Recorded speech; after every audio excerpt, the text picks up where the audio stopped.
The train slowed down as it entered the city. From his seat near the window, Ethan watched the buildings pass by. Tall glass towers stood next to old brick houses. Neon signs blinked even though it was still early evening. The city looked alive, restless, as if it never truly stopped breathing. Ethan felt the same restlessness inside himself. He had left his hometown that morning with only one suitcase and a backpack. No big goodbye, no long explanations, just a short message to his parents and a promise to call soon. But promises felt heavy lately. The train stopped with a sharp sound. People stood up quickly, pushing and pulling their bags. Voices mixed together, different accents, different languages. Ethan stayed seated for a moment, letting the noise pass over him. This is it, he thought. No turning back now. When he finally stepped onto the platform, the air felt different, warmer, thicker. The smell of metal, coffee, and rain mixed together. He followed the crowd toward the exit, his suitcase rolling behind him. Outside the station, the city opened up completely. Cars moved like water through the streets, lights reflected on wet asphalt. Somewhere, music played loudly, then disappeared as a bus passed by.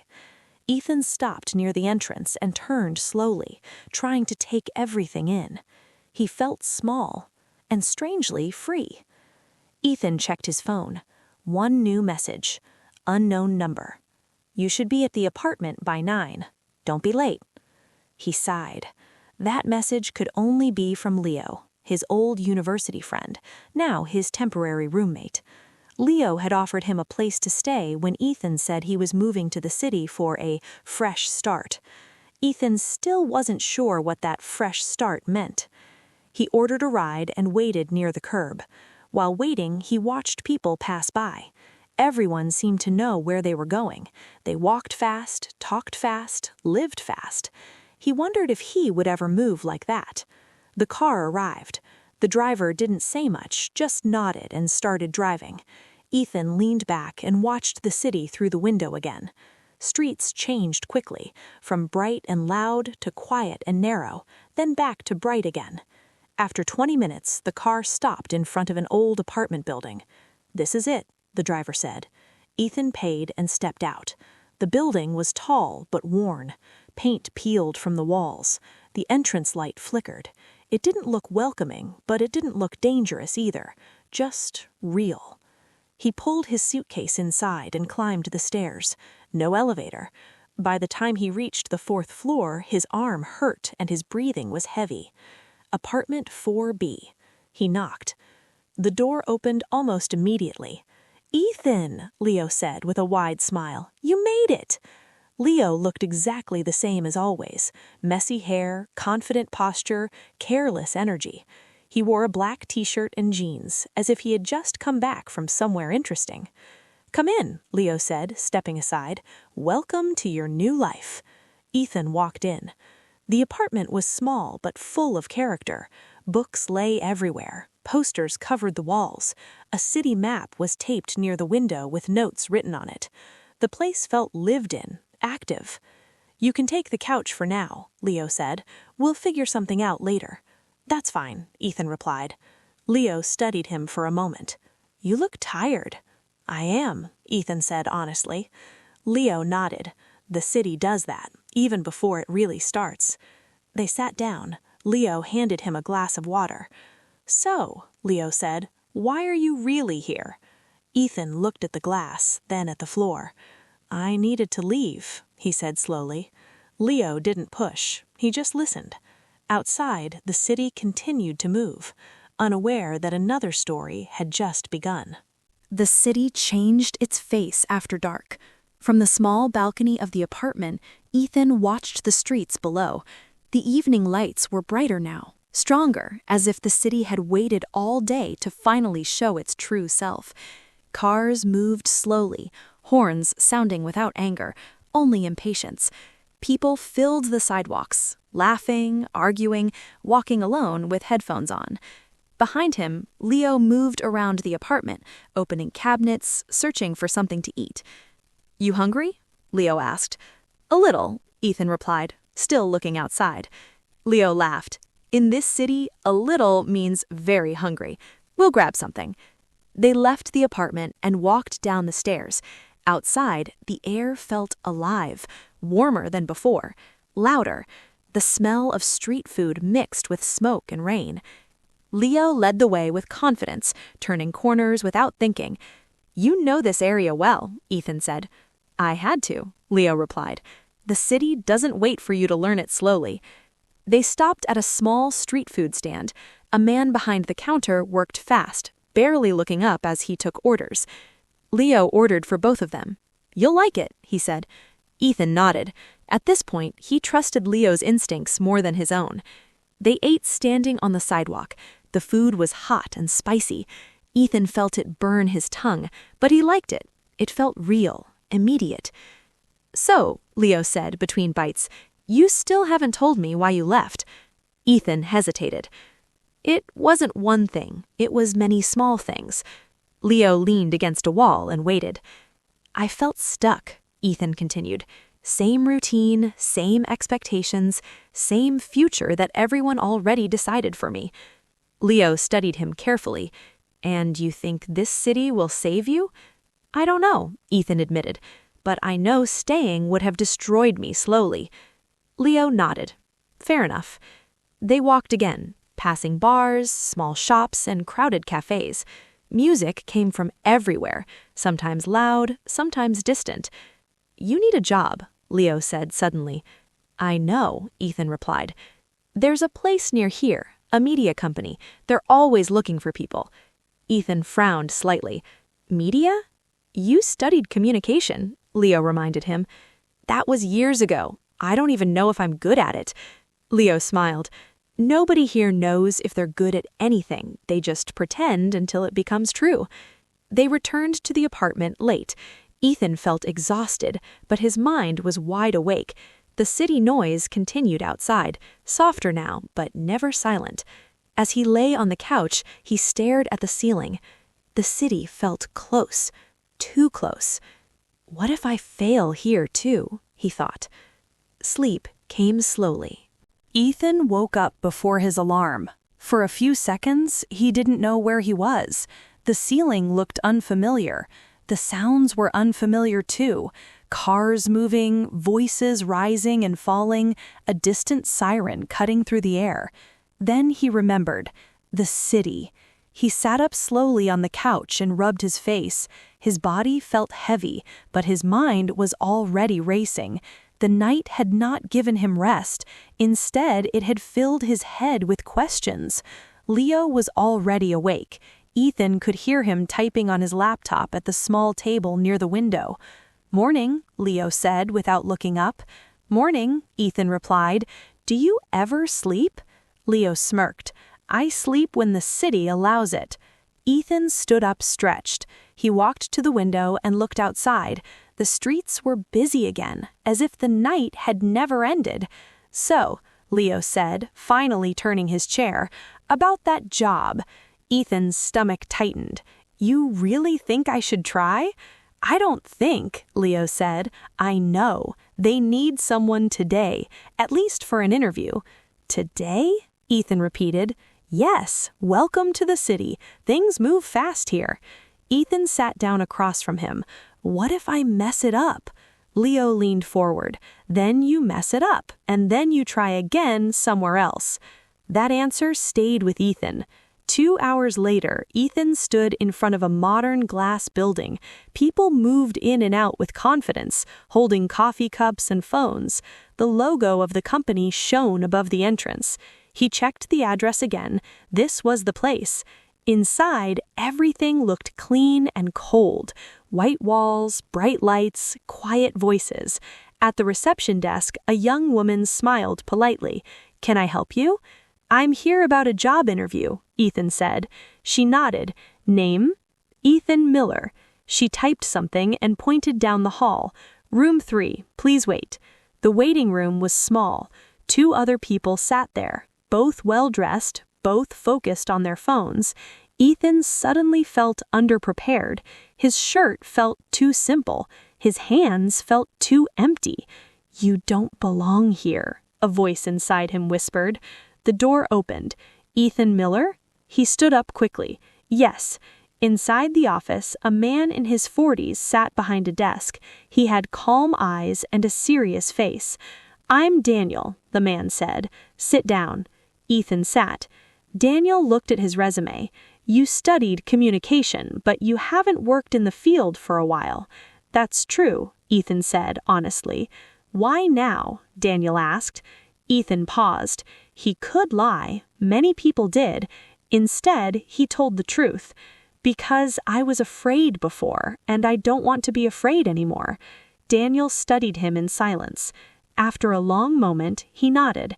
We don't offer comfort here. We offer pressure, long hours, high expectations. I understand, Ethan said. Daniel leaned back. We'll give you a trial week, no promises.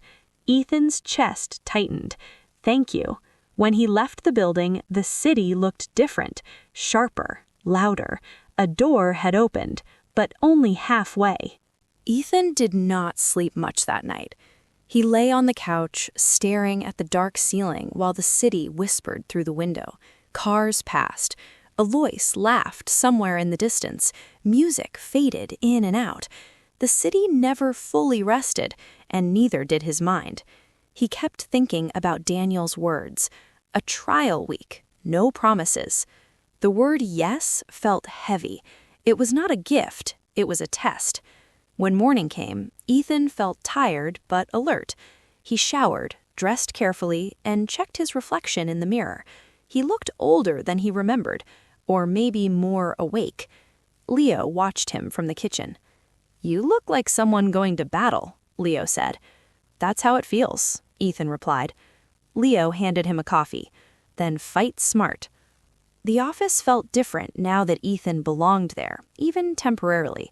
He was not a visitor anymore. He was expected. Daniel introduced him to the team. Names passed too quickly. Smiles were polite but distant. Everyone looked busy. You'll assist wherever needed, Daniel said. Watch, listen. Don't pretend you know more than you do. Ethan nodded. His first task was simple. Organize digital files. Simple but slow. The system was unfamiliar. The pressure was not. Around him, people worked fast, typing, discussing campaigns, answering calls. Ethan felt behind, like he was running while everyone else was flying. At noon, a woman named Maya leaned over his desk. First day? She asked. Yes, Ethan said. She smiled slightly. It shows. Don't worry. Survive today. That's the goal. Her words helped more than she knew. Later, Daniel asked him to present a short idea during a meeting. Ethan's heart dropped. I'm not ready, he said. Daniel looked at him calmly. Then get ready. Ethan stood in front of the room. His hands felt cold. His voice shook at first, but he continued. He spoke slowly, honestly. When he finished, the room stayed quiet. Then Daniel nodded. Good. You didn't hide. That night, Ethan walked home alone. His body ached, his head felt full. The city lights reflected in his tired eyes. He had said yes. Now he had to carry it. The mistake happened on the third day. Ethan did not realize it immediately. At first, it felt like every other small task he had done since joining the company. Quiet, technical, almost invisible. He was asked to update a presentation for an important client meeting. Nothing creative, just numbers, charts, and text alignment. Be careful, Maya said as she passed his desk. This one matters. Ethan nodded. He always nodded. Careful listening had become his survival skill. He worked slowly, checking each slide, adjusting small details. At some point, his phone vibrated. A message from his mother. Did you arrive safely? We haven't heard from you. Ethan stared at the message longer than he should have. Guilt rose in his chest, heavy and familiar. He typed a short reply, then deleted it. He would answer later. He always did that. Later. When he returned to the presentation, he didn't notice the small error. One number. Just one. But in a world built on precision, one number was enough. The meeting happened behind closed doors. Ethan was not invited. He sat at his desk, pretending to work, listening to muffled voices through the walls. Every laugh, every pause made his stomach tighten. After the meeting ended, the mood in the office changed. People moved faster, voices were lower. Daniel walked past Ethan without looking at him. Maya stopped by his desk again. Her face was serious. "Did you change slide 12? "Yes," Ethan replied. "Why?" She inhaled slowly. "There's a problem." Ethan's chest tightened. "What kind of problem?" She didn't answer immediately. "Come with me." They entered the meeting room. Daniel stood near the screen, arms crossed. Another man, clearly the client, sat at the table, checking his phone impatiently. Daniel turned to Ethan. "Did you review the data?" "Yes," Ethan said. His voice sounded smaller than he wanted. Daniel pointed to the screen. "Then explain this." Ethan looked. His eyes froze on the number. It was wrong. Not by much, but enough.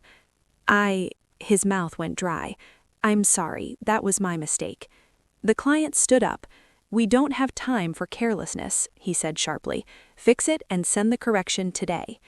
The door closed behind him with a quiet, final sound. Silence filled the room. Daniel did not raise his voice. That made it worse. This is a trial week. Mistakes happen, but responsibility matters more. Ethan nodded, shame burning his face. "I understand." "Do you?" Daniel asked. Ethan swallowed. "Yes." Daniel studied him for a long moment. "Fix it and stay late if you need to." That evening, the office slowly emptied. One by one, desks went dark. The city outside continued to glow. Ethan stayed. He corrected the error, checked everything twice, then 3 times. He sent the updated file with an apology email. His hands trembled slightly when he clicked send. When he finally left the building, the city felt colder. He walked instead of taking a ride. He needed the movement, the noise, the punishment. "You wanted pressure," he told himself. "This is what it looks like." Back at the apartment, Leo was sitting on the floor with papers spread around him. "You're late," Leo said. "I messed up," Ethan replied. Leo looked up. "Big mess?" "Big enough." Leo nodded slowly. "Then you're officially part of the city." Ethan managed a tired smile, but inside, doubt spread quietly. What if this city did not forgive mistakes? What if this was proof that he did not belong here after all? He lay on the couch that night, staring at the ceiling again. The same ceiling, a different feeling. This time, the city felt less welcoming, and much more honest. Ethan woke up with the same heavy feeling in his chest. For a few seconds, he hoped it was just a dream, that the mistake, the silence in the meeting room, Daniel's calm disappointment had never happened. But the city outside the window was already awake, loud and real, and it reminded him that nothing had been imagined. He lay still, listening. A bus stopped nearby. Someone argued loudly on the street. A door slammed. Life continued, with or without him. Leo was already gone. A note lay on the table. "Back late. Don't overthink everything. L." Ethan smiled weakly. Leo always made things sound simple, but Ethan's mind didn't work that way. At the office, the atmosphere felt tense. No one mentioned the mistake directly, but Ethan felt it everywhere, in shorter replies, in avoided eye contact, in the careful distance people kept. Daniel called him into his office near the end of the day. Ethan stood in front of the desk, hands relaxed at his sides, heart beating fast. "I won't pretend yesterday didn't happen," Daniel said, "but I won't define you by it either." Ethan looked up. "Thank you." Daniel leaned back. "This city is not kind to people who expect comfort, but it respects those who learn." "I want to learn," Ethan said quickly. "I believe that. The question is whether you believe it." That question followed Ethan all the way home. That night, he walked alone through the city. He didn't know where he was going, and he didn't care. Streets blended together. Faces passed and disappeared. Everyone carried something.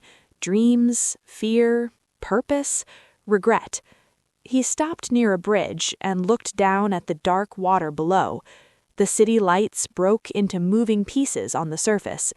I could leave, he thought. I could go back. No one would stop me. The idea felt tempting, safe, quiet. But then he remembered why he had left. The feeling of being trapped. The slow suffocation of a life chosen by others. This city was hard, unforgiving, honest, but it was alive. Ethan took out his phone and finally replied to his mother's message. "I'm okay. It's difficult, but I'm learning. I'll call soon." He put the phone away and kept walking. Back at the apartment, Leo looked up from his laptop. "You look like someone who made a decision." Ethan nodded. "I'm staying." Leo smiled. "Good. The city hates quitters." Ethan lay down on the couch again, tired but calmer. Tomorrow the trial would continue, and so would he.